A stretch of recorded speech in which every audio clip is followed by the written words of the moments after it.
Okay, wonderful. Okay, great. Good morning, everyone. So this is Karen Kirchnock. I'm the program manager for 2030 Water Resources Group.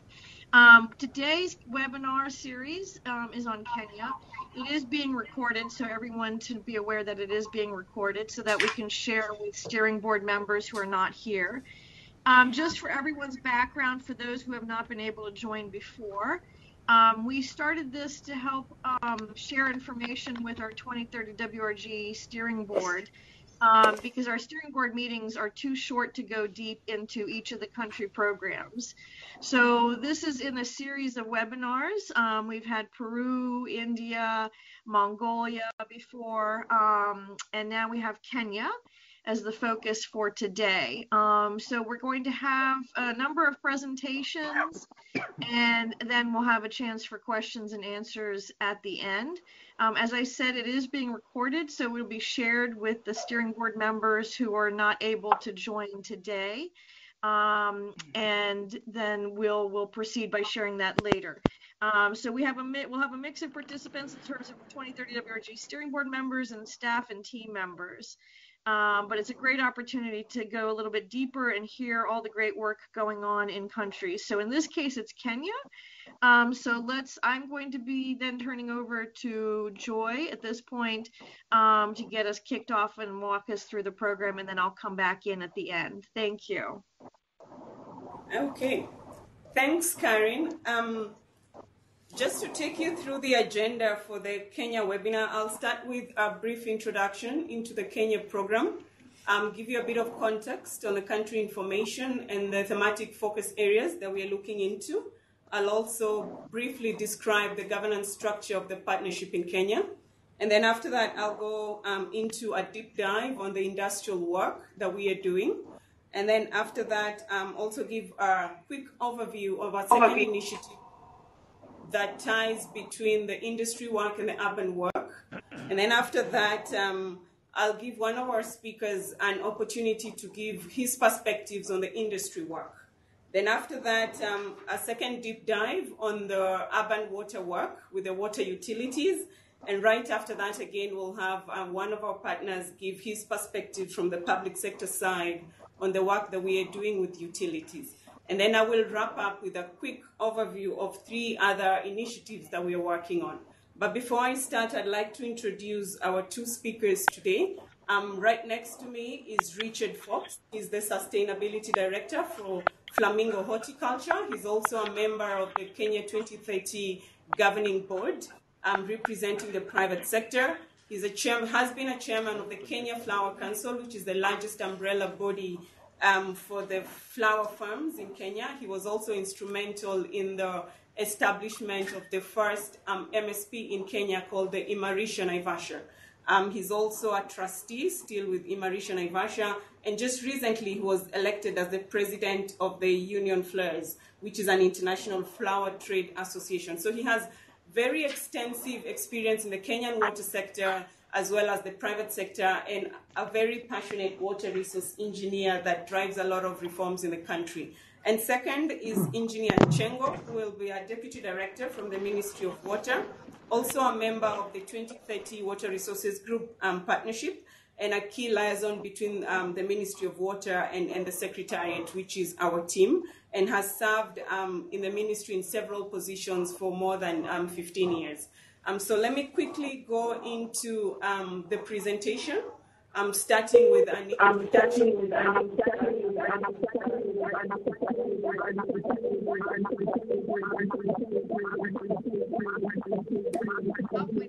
Sorry, apologies for everyone. It seems like there's a connection challenge. Give them a second to redial in. And then for those of you who do not speak, if you don't mind muting.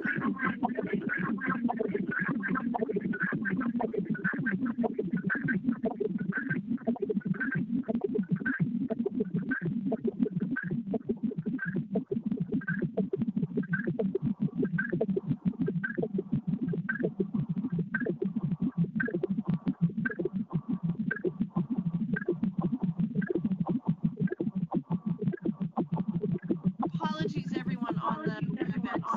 So I have a groovy connection with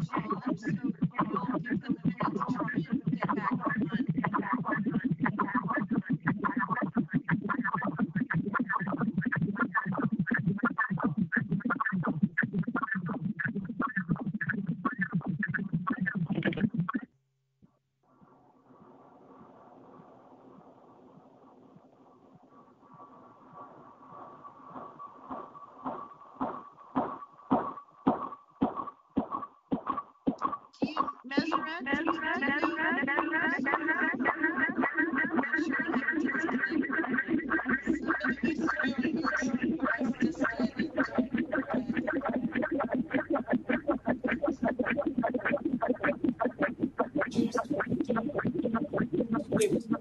Hi, everyone. Can we just ask anybody who's on the call to mute themselves, please?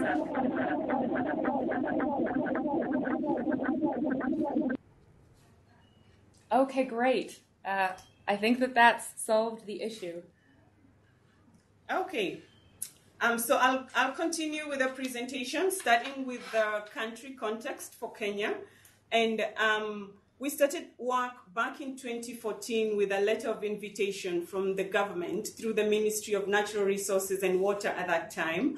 And right after that, we went into the analytical work that usually forms the foundation for our work in country engagements. And that's when we did the hydroeconomic analysis. And a lot of the facts and findings that you're seeing on the screen were some of the major findings that came out of this report. Key was that Kenya is an arid and semi-arid country. 80% of the land is dry. And secondly is that the rainfall is highly variable, and also there's substantial population growth that has been seen in the last 20 years. And during this analytical work, we took a thorough analysis of the water resources in the country and matched that with the government strategic plans on growing the economy. And at that time, it was the Vision 2030 strategy. And we found that first, Kenya is a water-scarce country with internal freshwater per capita resources well below 500 cubic meters. And then we projected that also to 2030, matching that with the key demand sectors, which were also found to be agriculture, industry, and domestic water use. And with that projection, we found that there is likely to be a 30% gap between water supply and water demand. And so the graph that you see... Number. That's second. Kindly mute your microphones. We'll have a session for question and answer and comments, and we can speak at that time, just so that we can save some time. Thanks. And so there's likely to be a 30% gap between water supply and water demand by the year 2030. And so this becomes the main foundation of our 2030 Water Resources Group work in Kenya, whereby we're looking at different innovative ways of bringing the private sector together with the public sector to look at how to close this 30% gap. Some of the other major findings was that agriculture withdrawals are up to 60%, and also that it contributes up to about 28% of the GDP of the country and employs 3/4 of the workforce. And third is that the urban sector, in as much as it's instrumental in water supply to the domestic use, only 53% of the country is covered, with well below 20% sewerage coverage. And third is the industrial space, which is also seen or expected to drive the economic growth in Kenya, is that it's expected to grow significantly by 140% in the industrial withdrawal. So these findings really formed the basis for our work in Kenya. And we went further and did a bit of more deep dives just to compare Kenya as a country with our neighbors.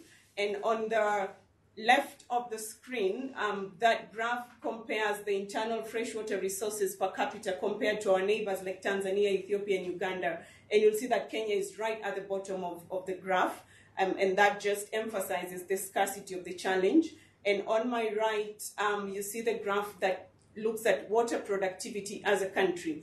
And so for every 1,000 liters that we use, we produce output of about $15. And compared to Uganda, for instance, which produces at about $39. So again, in terms of productivity, we are not doing so well. And so this again becomes the basis of our work going forward.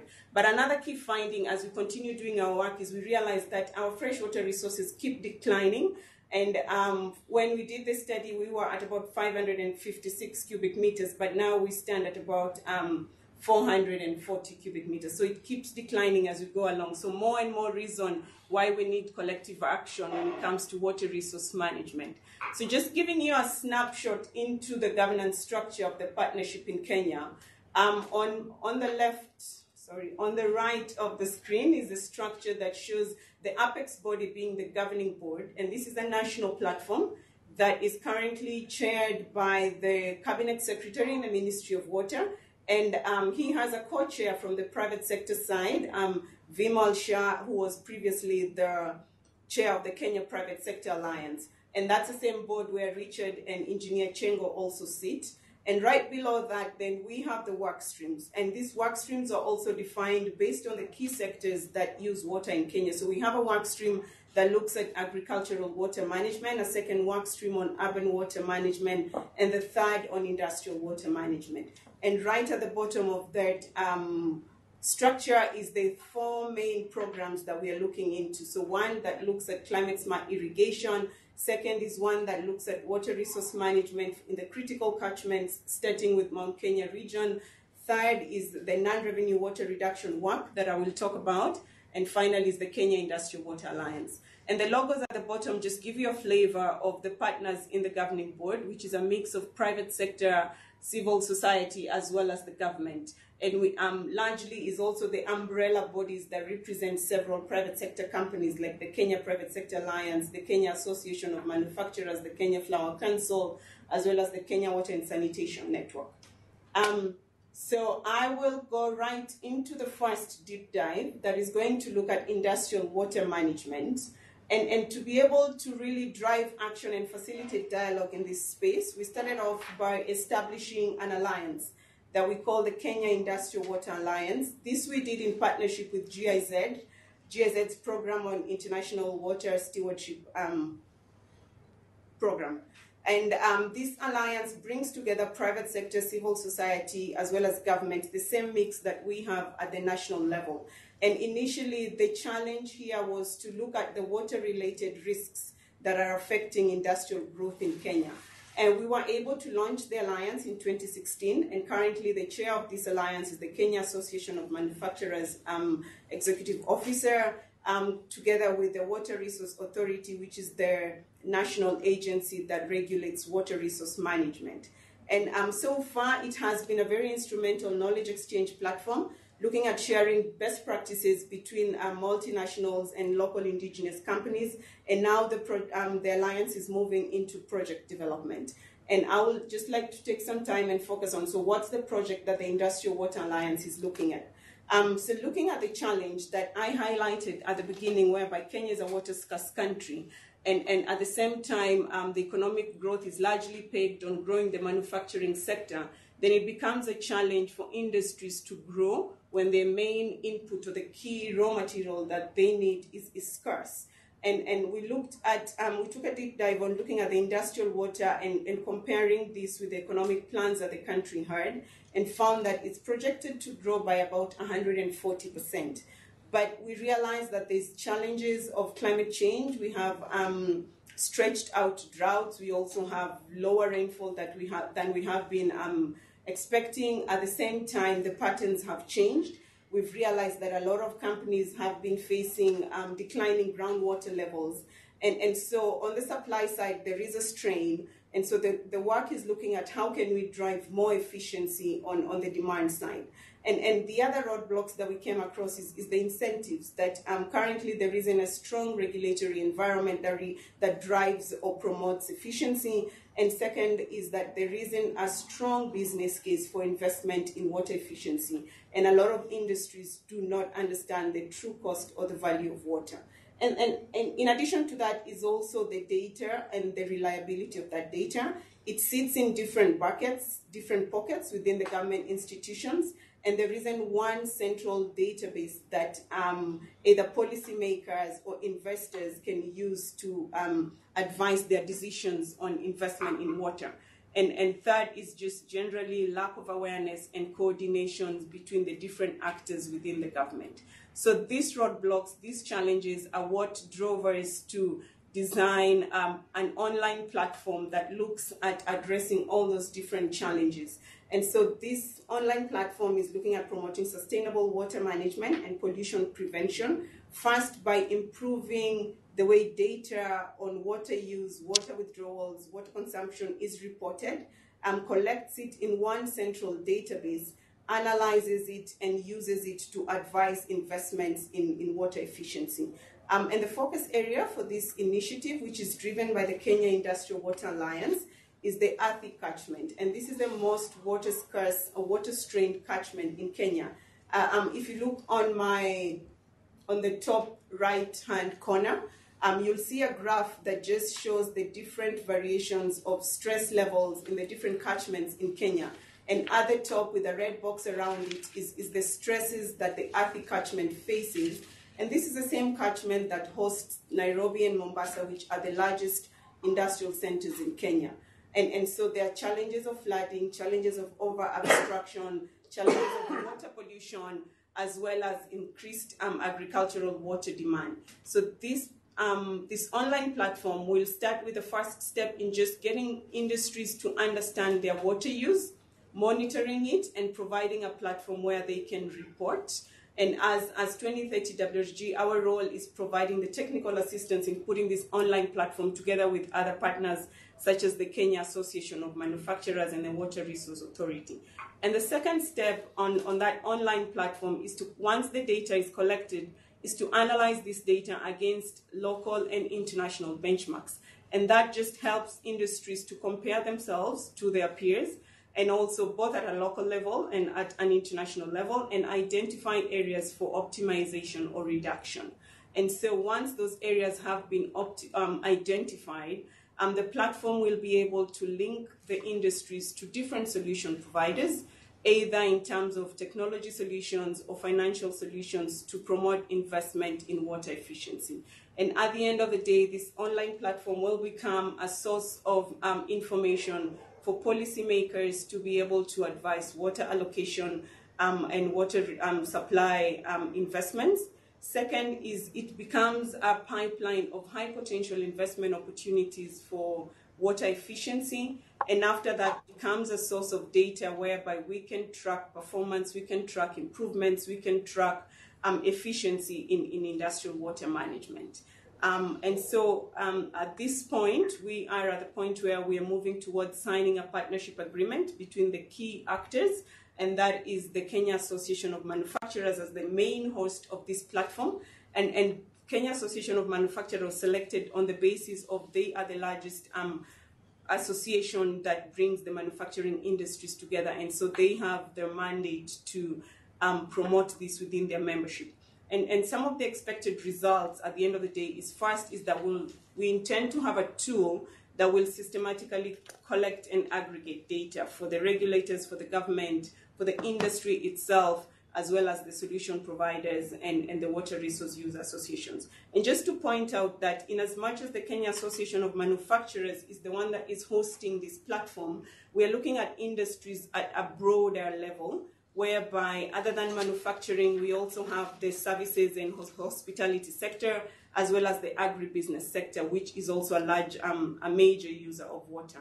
And at the end of this, some of the major outcomes that would like to see out of this platform is, first, for industries to be able to understand their water use, identify areas of improvement, and as well as be able to invest in sustainable water efficient solutions.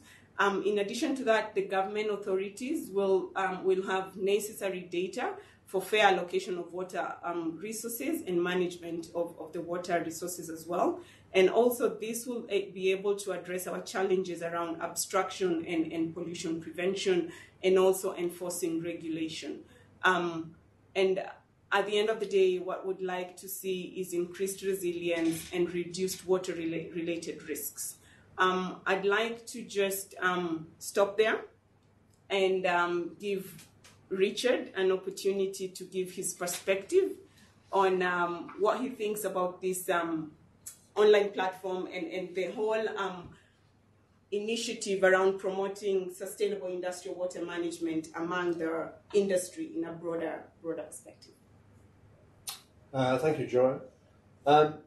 I think from a business and industry perspective, the key thing is risks to the business. If we are in a water stress situation, and in many urban areas where businesses tend to be located, we're already seeing that water is being rationed on a regular basis, and this is influencing productivity. So private sector will engage in sustainable water management if it mitigate risks. Now, those risks around financial risks of not being able to continue to do their businesses. They're around social risks, that they may be seen as using water that maybe should be used for public consumption. And also environmental risks, that they're taking too much water and affecting the environment, and both in terms of water use and water disposal. And also reputational risks, because in my own particular case, where we're dealing with a product that is sold into Europe, customers in Europe want to see that their products are being produced in a sustainable way. And therefore, if water is not being used in a sustainable way, then it has a negative impact on the reputation of that business, not only the producer in Kenya, but also in the retailer in Europe. So there is an incentive, and of course, if through implementing more sustainable practices, a business can reduce its costs, then that's also an added advantage. But sustainability, in my view, around water management is really enabling the business to carry on in the way that it wants to carry on, and its expansion and activities are not affected by water shortages. Thanks. So going to the next initiative that cuts across industry and the urban water management work is the trade waste effluent mechanism, and this has also been driven by the same challenges around pollution prevention. And as a country, one of the challenges we face when it comes to management of our resources and ensuring good quality of effluent is being discharged is weak enforcement. And we do have very good regulations, but it's just about how to make sure that we enforce those regulations and that the industrial users are able to comply. And second, this then ends up causing really high operation and maintenance costs of both the sewer reticulation systems as well as the effluent treatment plant. So this was driven by this challenge that we found within most of the water companies who manage the sewer reticulation systems, and frequently have breakdowns and their sewer systems getting clogged, and the poor quality of water getting to the effluent treatment plants, and as a result of that, it ends up being discharged into the rivers in a poor quality. And so the approach that we are looking at is an approach that looks at introducing a tariff that will be up and above the usual sewer tariff for discharge of effluent into the systems. And this is built upon the polluter pays principle that looks at increasing the cost of discharging untreated wastewater into the systems. And you may look at it in terms of, some may call it carbon tax or pollution tax, but it's not about the tax itself. It's really about incentivizing industries to invest more in treatment of their wastewater for purposes of reusing it to address the scarcity challenge, that in case they are required to discharge, then they discharge very little volumes that are of good quality, and that then ends up reducing the pollution of our water resources. And so the initial project is looking at working with two major towns, and that's again the Nairobi city and Nakuru city, which is a smaller but more industrial urban center. And at the end of the day, this tariff will be introduced once industries have been given sufficient time to be able to invest in proper wastewater treatment systems. And also it is a mechanism that will allow the utility to be able to monitor and track the level and the volumes and the quality of effluent that is discharged into their system. So it's more of a regulatory reform that is going to be implemented within the water companies. And we see the opportunity to scale this up to more and more water companies. Kenya has about 88 different water utilities, and several of them are within the major urban centers where we find a lot of pollution. And so this, at the end of the day, should be able to help us improve the quality of effluent that is discharged, also promote investment in wastewater treatment and reuse, and that reduces the demand on fresh water and also improves compliance with effluent water regulators. So I'd like to now move to the urban water management workstream that looks at innovative mechanisms that crowd in private sector to address non-revenue water reduction.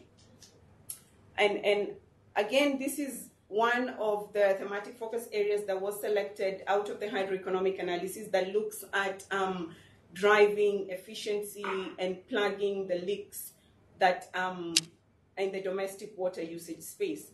And as a country, we realize that first, our coverage is very low, standing at about 52%. And if we are to continue and increase and expand coverage, then we need to address the challenge of the leaks that we are using. If you're losing 50% of what we are producing, then it doesn't make sense to continue with expansion without plugging the leaks. So this working stream is looking at how can we reduce the non-revenue water that has been stagnant for the last 10 years, sitting between 42 to 45%. And this is largely because of two main reasons, either low operational efficiency within the water companies, as well as old and dilapidated infrastructure. And to be able to address this challenge, there's also a huge funding gap of up to about $700 million that the public funds cannot meet on its own. And so that is why we are looking at what innovations or what additional financing sources can we bring in, such as the private sector or private capital, as well as other domestic sources of finance that can leverage the public funds. And in addition to that is the challenge of the water sector lagging behind in terms of public-private partnership adoption. Lord! Please ask them to mute yourselves. Mute your mic.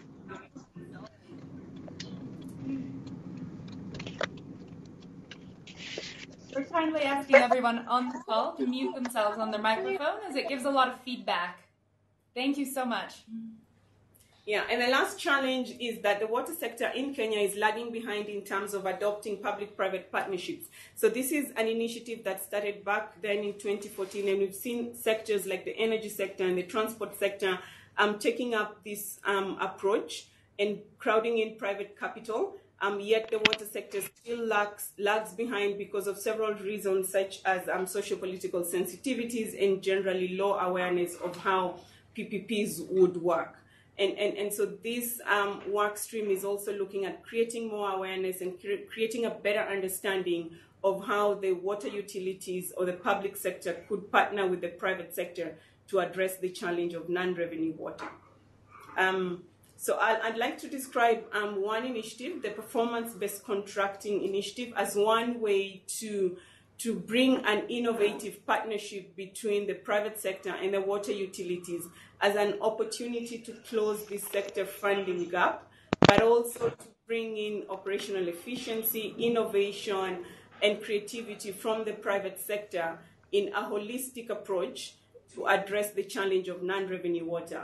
One of the chairs of these work streams once said that if you continue doing the same thing over and over the same way, then that's insanity. And I don't want to use that word, but we can't keep using the same traditional methods of addressing non-revenue water and expect it to change. If it hasn't changed in the last 10 years, then it's likely not to change. And that is why we are looking at performance-based contracts as an innovative way to address the challenge of non-revenue water. It has been proven by studies that performance-based contracts are 68% more effective than the traditional way of buying pipes and valves and plugging the leaks.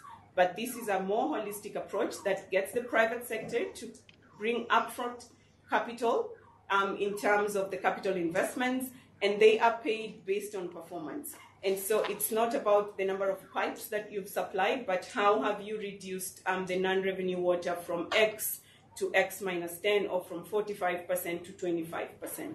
And the overall objective of this work stream is currently to pilot at least 3 to 5 performance-based contracts with the water companies, bringing in the private sector. And it's looking at working with the Water Services Regulatory Board, together with the World Bank's Water GP, as well as private sector partners. And the initiative looks at leveraging the public funds that the bank has dedicated to this space to crowd in private capital. And in addition to that, for sustainability purposes, we look at building the capacity of the water utilities themselves to understand how to partner with the private sector, as well as within the government, within the regulator and the county governments, to better their understanding of how PPPs work.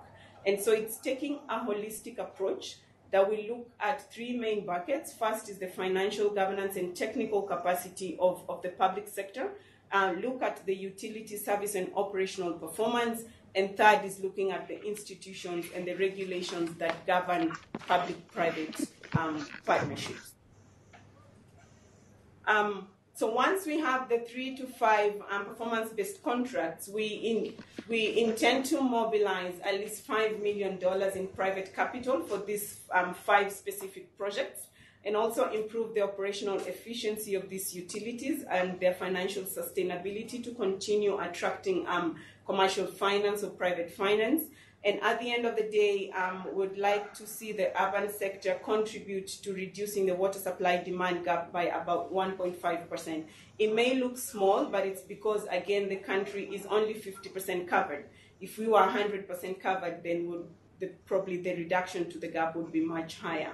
And so I'll stop at this point and invite Engineer Chengo, who's the Deputy Director from the water sector, to give us his perspective of how he feels the private sector could make a contribution to this space.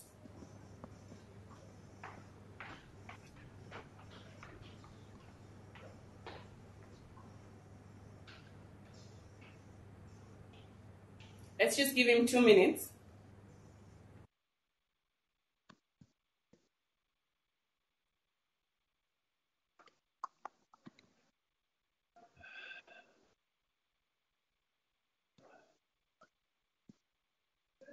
سؤال لم قلته لا بأيتي سؤال no. Okay, looks like he's still held up. Kareem, if it's okay, I'll continue with the other work streams, and then we'll probably get a hold of him at the end of the presentation. That's fine, thank you. Okay, thanks. Can I say something? Yes, actually Richard would like to say something. I just wanted to talk a bit about the non-revenue water and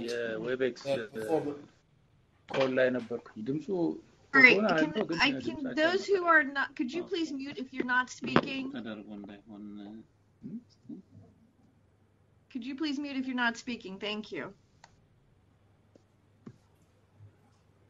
Yes, I just wanted to say a few points about the non-revenue water and the performance-based contract. I've been involved with a water utility where, again, the non-revenue water was around the 42-45%. And I think the real challenge for implementing these innovative solutions is getting... Somebody connected me. Sorry. Hi, I'm so sorry. Could you please, Mesrit, mute everybody's not speaking? We can see you from your too. side. If you contact some IT colleagues on cell, I see that it's Makura who's speaking, and I just sent him a chat message to go to the IT people to help him get muted. I see the real challenge is overcoming a institutional attitude that water resources is something to be managed by the public sector. And I think it's going to take quite a change to get the public sector mind around that.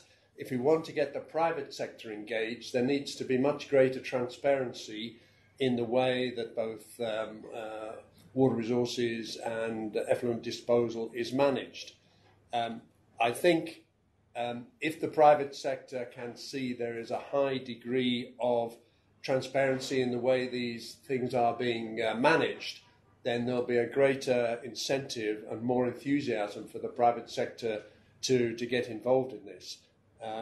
So I think there is a mindset to be overcome here, and I would hope that in these trial projects that are part of this, that a big part of the outputs from these projects can be getting the message across that if you want to get the private sector engaged, you need to fully embrace them. They're not there just to put money into projects that the public sector is going to manage. It has to be a public sector, private sector partnership. And I think on that basis, there's a high chance that this type of initiative can succeed. Thanks. Okay, so moving to just give a really quick overview of the other work that we are doing in Kenya. I'd like to start with the collective management of critical water catchments. Like I mentioned before, agriculture is really top in terms of water withdrawal, but also significantly because it's one of the major contributors to the economy in Kenya and also the workforce. And this morning we just woke up to an interesting article in one of the agricultural catchments, which really describes the challenge that we face in a lot of our catchments, where there's just upstream, downstream conflict between the water users as well as competing needs. And in Baringo, you see whereby it's really a fight for water between cattle, wildlife, and the people. And this is the same challenge up in Mount Kenya, which is one of the major export earners for the country, as well as a sector that employs up to about 15,000 people in the region. Mount Kenya is very critical to Kenya because it's also home to the tourism sector. It holds the very beautiful Mount Kenya, but also faces a lot of challenges when it comes to water use and competing needs. Back in 2016, together with actors on the ground, we supported establishment of the Mount Kenya Ewaso Water Partnership as a platform to bring together the private sector, civil society, and government to look at addressing water resources, especially in the Ewaso Ngiro catchment, which is fed by the Ewaso Ngiro River. And the main challenges here first is the inadequate water storage infrastructure that we have up in that region, and also just over-reliance on surface irrigation among the smallholder farmers particularly, and then challenges around conflict between upstream and downstream users, and largely because of the weak institutional capacity of the Water Resource Authority and all the other agents that manage abstraction. So the partnership is currently working on two approaches. One is an approach that looks at strengthening the institutional capacity of the Water Resource Users Association together with the main national authority through something that we call the RUA agency model. So the Water Resource User Association's agency model that looks at making use of the same water users to manage abstraction by working as agents of the Water Resource Authority. And through this, then they get to create more ownership of the resources, take more responsibility, and collectively then manage the resource on the ground. And we'll start off with a pilot of working with up to about 10 water resource user associations. And a lot of these associations are made up of both the private sector, who are largely the agricultural farmers on the ground, as well as the domestic water users, the smallholder farmers, the tourism organizations, the conservancies, together with the government. And so the first initiative just will focus on those 10 RUAs, and the membership goes up to about 5,000 different water users. And if we can be able to transform these users in terms of creating ownership, as well as effective resource management, then it's a scalable approach that can be scaled across different catchments in the country.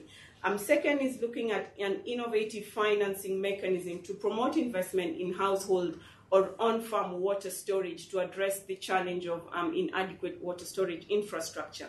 And this again is looking at how to leverage private finance to lend to smallholder farmers to invest in household water storage. And this is looking especially at the smallholder farmers who largely depend on rain-fed agriculture. And like we described before, that with climate change effects, the rainfall patterns have changed. And if we are to continue depending on agriculture, then we need to also be able to store water when it rains and use it during the dry seasons. And so we look at least being able to generate up to 30 million liters of additional water storage in the next 2 years, and be able to crowd in at least $500,000 in terms of private sector financing for both projects in terms of water conservation in the region. And then moving to the second initiative that's still under agricultural water management, and this is looking at the demand side of water use together with the smallholder farmers. And so in 2016, we took a deep dive and looked at how does the irrigation space in Kenya look like. And we realized that about 1.5 million hectares of irrigatable land in Kenya is still not under irrigation. And so there's a huge potential to expand irrigation to address the climate change effects. And largely, this is used by the smallholder farmers who form 3/4 of the agricultural output in Kenya. And so this is a sector that can easily be transformed by focusing on the smallholder farmer. Initially, we designed an irrigation financing facility that looks at addressing the challenge of increasing agricultural lending to smallholder farmers within the commercial banks by mitigating the risk of the perceived risk around the farmer not being able to pay, by leveraging partnerships or agreements with the market linkages or with the off-takers.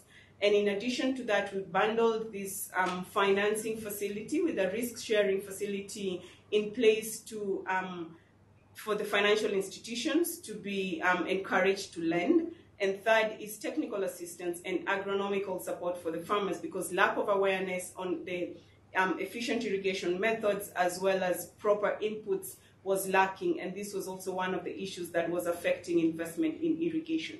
So currently we are working with IFC to roll this out to work with 500 smallholder farmers in the Mount Kenya region, together with 2 commercial financial institutions, 2 off-takers in the horticultural space and avocado value chains.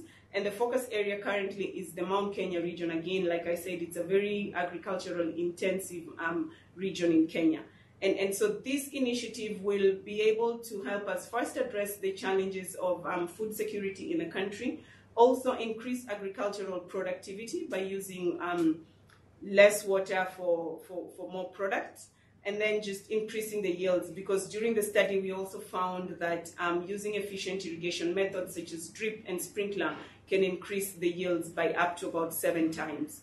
And so the next steps after the pilot is looking at how to scale up this financing facility to reach more farmers who either do not have access to water infrastructure in the community-based irrigation schemes, or those who do not have formal market linkages, by bringing in different private actors to provide the market for the output, as well as to provide the supply side of the inputs in terms of the irrigation equipment and seeds and fertilizer.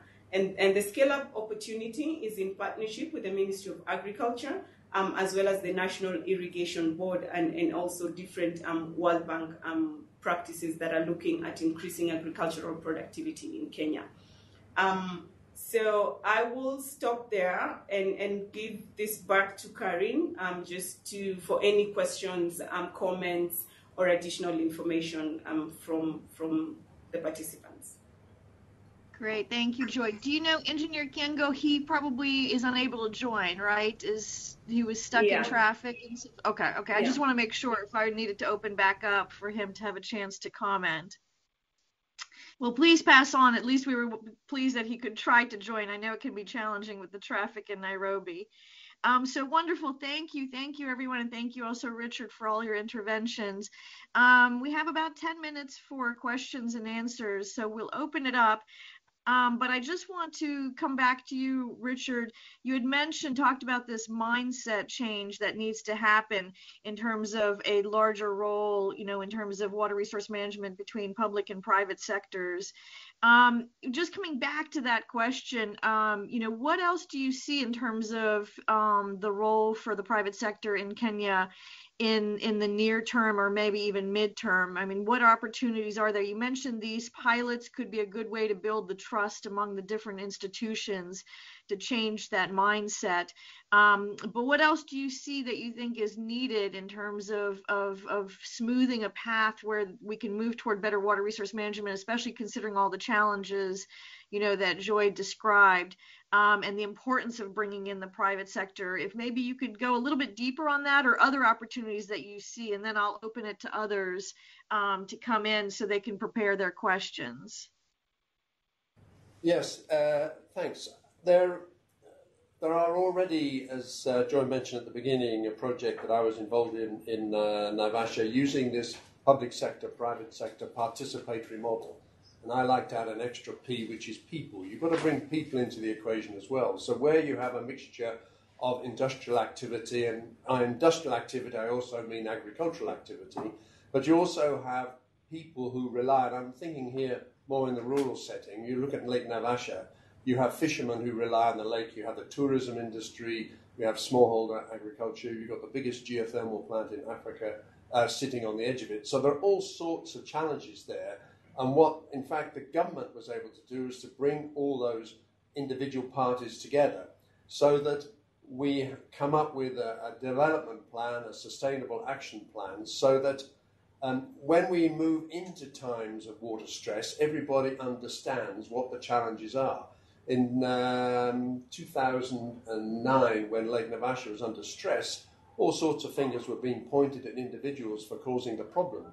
But actually, out of that, the Mauritia project evolved, and there is a much better understanding and more transparency of who is using what water and how water is being used. And just to give you an example, out of the recognition that Naivasha, in particular, is a very important hub for the floriculture industry, it is also, or can be at times, water-stressed industry. You'll see that the growers have invested in technology that has reduced the water use by up to about 50%. And that's through water recycling, rainwater capture, and more efficient systems of water application.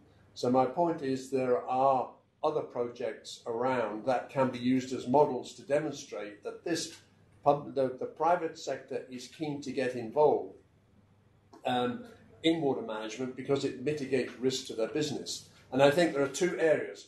There are what I call inside the fence activities, which is about improving your water use efficiency and how you can reduce the amount of water you're using. And then you've got your outside the fence activities, which is a recognition that what you're doing inside your fence also affects the environment and the people outside the fence. So you can't just operate in isolation. You have to recognize that you're part of an ecosystem, and therefore you need to be part of that. And taking that further, if you look at the export products that come out of Naivasha, for example, these are going to major retailers with big institutional investors who are concerned about how their money is being invested and the activities that are being involved. And therefore, the reputational risk right down to the retail end is important. And the floriculture industry is highly regulated.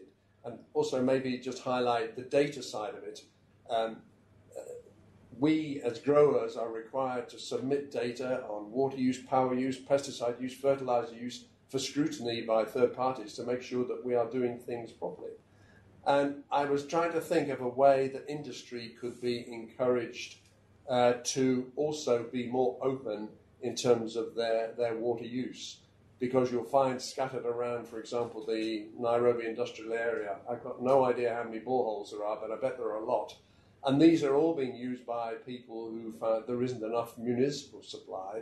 But what's the long-term impact in groundwater depletion levels? So there needs to be more transparency and more openness about how these systems operate.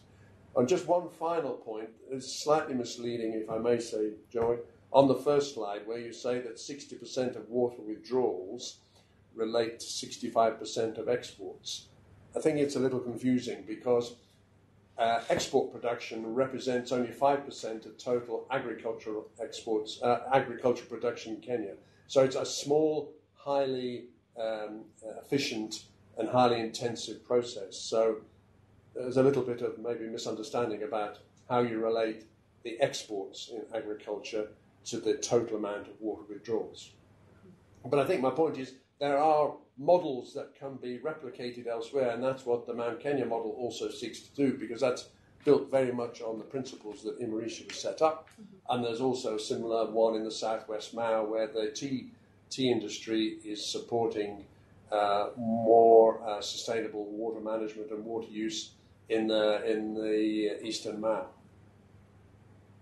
Great, thank you, Richard. Especially the point, I think is a good point you say on people. So when we talk about PPPs, making sure that people are captured there. Let me turn open to questions. I see a few steering board members, actually, members of our steering board on. I don't know if you have any questions. We have a few more minutes, but I do want to open it up if there's anyone who would like to ask a question.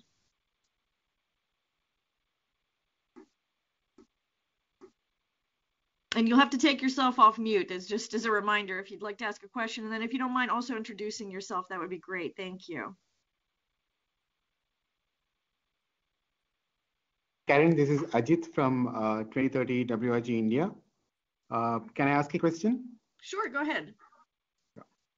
Thank you, Kenya team. It was a great presentation. Great to know the different sets of priorities that you're trying to address. My question was specifically related to the trade, the effluent trade mechanism that you're trying to implement. So we do have similar challenges here in India. And what sort of consultations have you had so far with the different stakeholders? And is there a regulatory mechanism that's also being targeted? Thank you.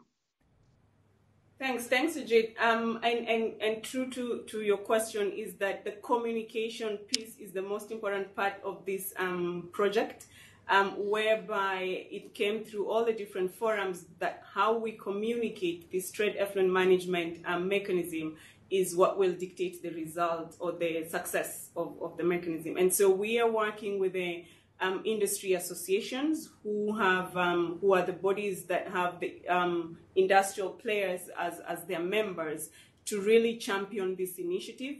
We're also working with the water utilities themselves who have the mandate to manage the effluent discharge, and they're the ones who issue the licenses. We also have the regulators, the National Environmental Regulator and the Water Services Regulatory Board at the front of developing this mechanism. And in addition to that, then we have the industries, and we are having very comprehensive one-to-one discussions with the industries on the benefits of having this mechanism in place. And it also builds upon Richard's point where he said that what you do within your fence affects those outside the fence. And so this is really the main message to the industries, that the effluent that you're discharging not only affects the rivers that it goes to and the fish, but all the other people who use the water, especially downstream. And so it's not a matter of making money out of it. It's not a matter of a tax. It's more of the environmental responsibility that we all have when it comes to our water resources. And so the mechanism is looking at the different licensing systems that are in place. Currently, the water companies issue an annual license to the industries to be able to discharge to the sewer system. But they rarely check the quality that goes into the system all through the year. And so this is a system that will ensure that the utilities regularly check the quality on a monthly basis. And if the quality is outside the recommended guidelines, then the tax will apply or the tariff will apply. But this is also that we have to have a clear understanding between the industries on what is required of them before the tax comes into practice. So there'll be a 2-year grace period for industries to understand the regulations, the recommended guidelines, invest in wastewater treatment, ensure that the quality that they're able to produce meets the standards before the tariff is imposed. And so we are starting at a utility level, but we look at the opportunity to scale it up even to the national regulators who regulate those who discharge directly into the environment.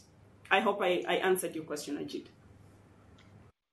Great, thank you. It looks like we're going to run out of time. So I apologize for those who weren't able to ask their question. We also, as I said, we we'll have a recording circulated to our steering board, so we can also come back with additional questions and inputs. I know a number of steering board members who can't join listen to the recording, so they are very much put to use. I do want to thank Richard for your time and dedication to the multi-stakeholder platform and to the work. Also, if you can pass on our thanks also to Engineer Kiango. Apologies he could not join, but I've lived through Nairobi traffic myself, so I know how challenging it is. But appreciate all of everyone's time today to hear about the work in Kenya. Really a lot of different work going on, a lot that can be shared also across Africa and the other parts of the globe as we move forward on 2030 Water Resources Group. So really appreciate everything that was shared today. And again, thank you, Richard, for coming into the office and dedicating your time. Really, really important lessons and sharing there. We might want to think, Natasha and Joy, about Richard, maybe you doing a blog or something, because some of your messages I think were really, really strong and important, and we need to get those out there. So we'll be happy to follow up on that. But again, thank you so much, everybody, for your time today.